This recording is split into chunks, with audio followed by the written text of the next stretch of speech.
Hello friends, नमस्कार। आज के वीडियो में हम जानेंगे कि शिव जी का, शंकर भगवान जी का डेरा शमशान क्यों है। आइए इस वीडियो में जानते हैं विस्तार से।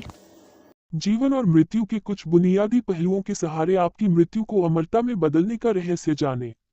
गुरु, मुझे लोगों के साथ सिर्फ यही समस्या है कि उनमें जरूरत के अनुसार तीव्रता नहीं है। अगर उनमें पर्याप्त तीव्रता होती तो हमें चरम लक्ष्य को पाने के लिए पूरी जिंदगी मेहनत नहीं करनी पड़ती, वह काम आज ही हो जाता। मृत्यु का पल या मृत्यु की संभावना अधिकतर लोगों के जीवन का सबसे तीव्र अनुभव होता है।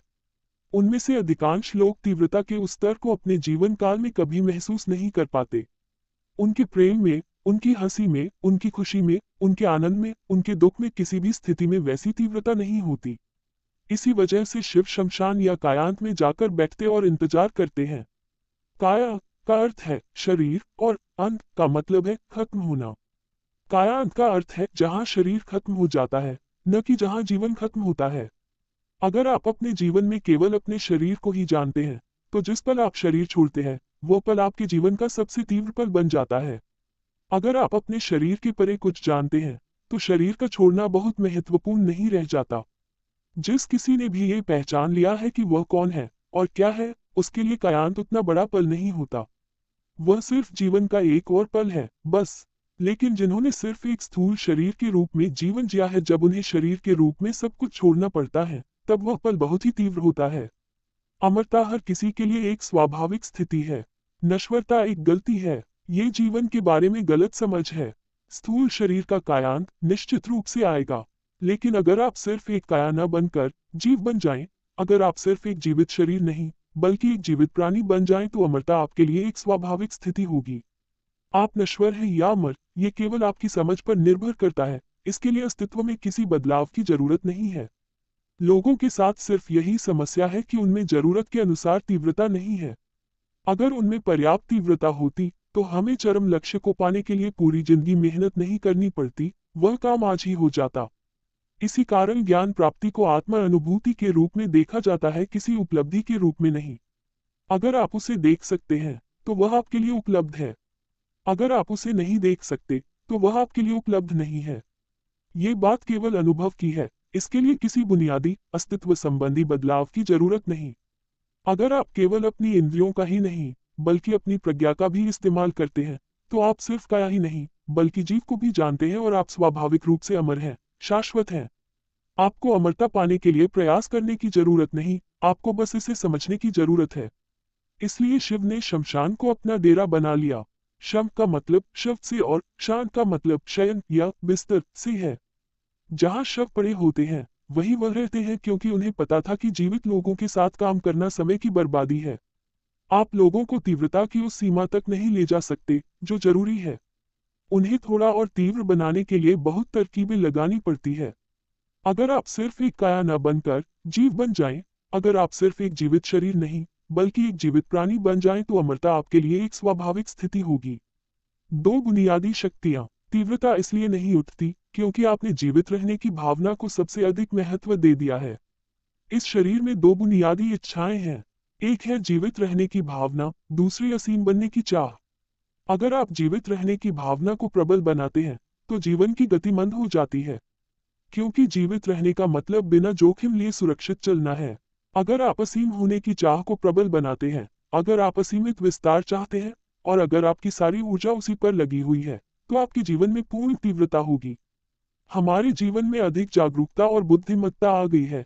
यही समय है जब सिर्फ जीवित रहने की भावना को दबाकर असीम बनने की चाह को बढ़ाया जाए। जीवित रहने की भावना हर दूसरे जीव में प्रबल है।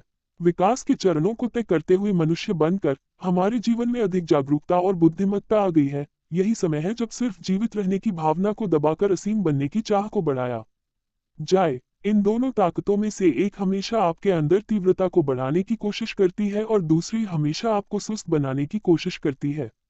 दुर्लभ संसाधनों को बचाने की जरूरत हो सकती है, लेकिन जीवन तत्व दुर्लभ नहीं है। शिव आपके नाटक से ऊब गए हैं। शिव आपसे और आपके नाटक से ऊबकर शमशान में बैठते हैं। वह ऊब जाते हैं क्योंकि हर कहीं नितांत बेवकूफाना नाटक चल रहा है। असली चीज सिर्फ शमशान में होती है। जन्म और मृत्यु के समय ही शायद कोई असली अनुभव घटित होता है। मैटरनिटी होम और शमशान ही दो उपयुक्त स्थान हैं। हालांकि आजकल जन्म लेने की घटना थोड़ी अधिक घटित हो रही है। शिव आपसे और आपके नाटक से ऊबकर शमशान में बैठते हैं। वह ऊब जाते हैं क्योंकि हर कहीं नितांत बेवकूफाना नाटक चल रहा है। असली चीज सिर्फ शमशान में होती है। शिव ऐसे स्थान पर बैठे हुए हैं जहां जीवन सबसे अधिक अर्थपूर्ण है। लेकिन अगर आप डरे हुए हैं, अगर आप जीवित बने रहने यानी आत्मरक्षा की सोच रहे हैं, तो आप इस बात को समझ नहीं पाएंगे। अगर आप विस्तार पाने और चरम को छूने की चाह रखते हैं, तभी आप इस बात को समझ पाएंगे।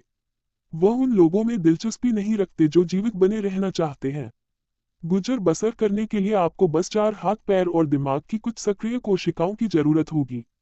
चाहे वह केचुआ हो, टिड्डा हो या कोई दूसरा जीव, ये सब अपना जीवन चला रहे हैं, ठीक ठाक है। आपको जीवित बने रहने के लिए बस उतने ही दिमाग की जरूरत है। इसलिए अगर जीवन रक्षा मोड पर चल रहे हैं, अगर आपके अंदर आत्मरक्षा की भावना सबसे प्रबल है, तो वह आपसे ऊब जाते हैं। वह आपके मरने का इंतजार कर रहे हैं। वह शमशान में इंतजार करते हैं ताकि शरीर नष्ट हो जाए, क्योंकि जब तक शरीर नष्ट नहीं होता, आसपास के लोग भी यह नहीं समझ पाते कि मृत्यु क्या है। उन्हें संहारक माना जाता है, इसलिए नहीं कि वह आपको नष्ट करना चाहते हैं। वह शमशान में इंतजार करते हैं ताकि शरीर नष्ट हो जाए, क्योंकि जब तक शरीर नष्ट नहीं होता, आसपास के लोग भी यह नहीं समझ पाते कि मृत्यु क्या है। आपने देखा होगा कि जब लोगों के किसी करीबी की मृत्यु होती है, तो वे शव पर पछाड़ खाकर गिरते हैं, उसे गले लगाते हैं, चूमते हैं, उसे जिंदा करने की कोशिश करते हैं, बहुत सी चीजें करते हैं। लेकिन एक बार जब आप शव को आग लगा देते हैं, तो कोई जाकर लपटों को नहीं चूमता। आत्मरक्षा की उनकी प्रवृत्ति उन्हें बताती है कि यह वह नहीं है। ये सही और गलत का सवाल नहीं है, बल्कि सीमित समझ के मुकाबले चरम समझ का सवाल है। क्या सीमित होना गलत है? नहीं, लेकिन सीमित होना कष्टदायक है। क्या कष्ट में होना गलत है? नहीं। अगर आपको उसमें आनंद आता है, तो मुझे क्या परेशानी है? मैं किसी चीज के खिलाफ नहीं हूँ।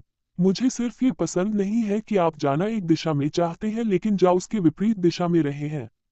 मैं सिर्फ नासमझी के खिलाफ हूँ, क्योंकि मानव जीवन की खासियत यही है कि आपके अंदर किसी अन्य जीव से अधिक समझ है, या होनी चाहिए, लेकिन बहुत से लोग इसे गलत साबित करने की कोशिश में लगे हैं। सृष्टि का मतलब बुद्धिमत्ता है। सृष्टा का मतलब है परम बुद्धिमत्ता। बदकिस्मती से बहुत से लोग जो हर तरह की परेशानी में हैं, ईश्वर की बातें करते हैं, और अधिकतर लोग ईश्वर के बारे में तभी बात करते हैं जब वे परेशान होते हैं। बढ़िया, ठंडे पानी से नहाते समय आप सिनेमा का गाना गुनगुनाएंगे। अगर हम आपको बहुत ठंडे तीर्थकुंड में डाल दें, तो आप शिव शिव करेंगे। जैसे ही कोई परेशानी सामने आती है, आपके दिमाग में शिव आते हैं। जब जीवन आपकी इच्छा के अनुसार चलता है, तब आप हर तरह के लोगों और हर तरह की चीजों के बारे में सोचते हैं। अगर कोई आपके सिर पर बंदूक तान दे तो आप कहेंगे शिव शिव। इस अवसर पर उन्हें पुकारना गलत है। वह शमशान में इंतजार करते हैं। अगर कोई आपके सिर पर बंदूक तानता है और आप बचाने के लिए शिव को बुलाते हैं, तो वो नहीं बचाएंगे। पीछे नहीं मुड़िए, आगे बढ़िए। जीवन में पीछे की ओर मुड़ना काम नहीं आता। अगर आप आगे की ओर भागे, तो चाहे किसी भी दिशा में जाएं, चाहे आप जो भी करना चाहें, गाएं, नाचें, ध्यान करें, रोएं, हंसें, जब तक वह आपको तीव्रता के अधिक ऊंचे स्तर तक ले जाता है, वह कारगर होगा। अगर आप उसे पीछे की ओर ले जाना चाहें, तो वह काम नहीं करता। बहुत से इंसानों को दुखी करने के लिए आपको उन्हें छुरी भोंकने की जरूरत नहीं है। आप बस उन्हें अकेला छोड़ दें, तो वो दुखी हो जाएंगे। आत्मरक्षा की उनकी भावना सारी सीमाएं पार कर गई है और वह जीवन की काट छांट करते हुए उसे पीछे मोड़ने की कोशिश कर रही है। शमशान में बैठे हुए शिव का संदेश है, चाहे आपकी मृत्यु हो जाए, वह काम करेगा, लेकिन अगर आप जीवन की काट छांट करेंगे, तो ये काम नहीं करेगा।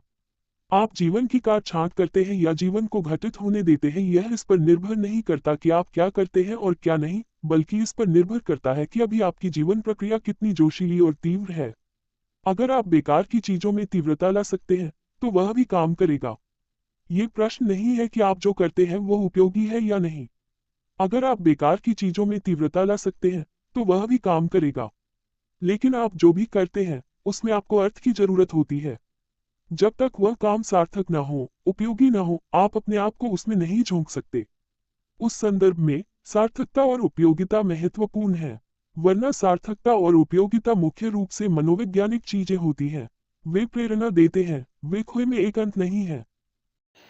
ऐसे ही रोचक जानकारी के साथ आप सब बने रहिए फ्रेंड्स। और महाभारत की कथाएं सुनना अच्छा लगता हो, या रामायण की कथाएं सुनना अच्छा लगता हो, या भगवान जी की कथाएं सुनना अच्छा लगता हो, या पूजा पाठ से रिलेटिव कोई भी जानकारी चाहिए, या तीर्थ व्रत के बारे में कुछ भी जानना है, please like comment subscribe share. Thank you friends. हम फिर मिलेंगे अगले वीडियो में, तब तक के लिए नमस्कार। हर हर महादेव।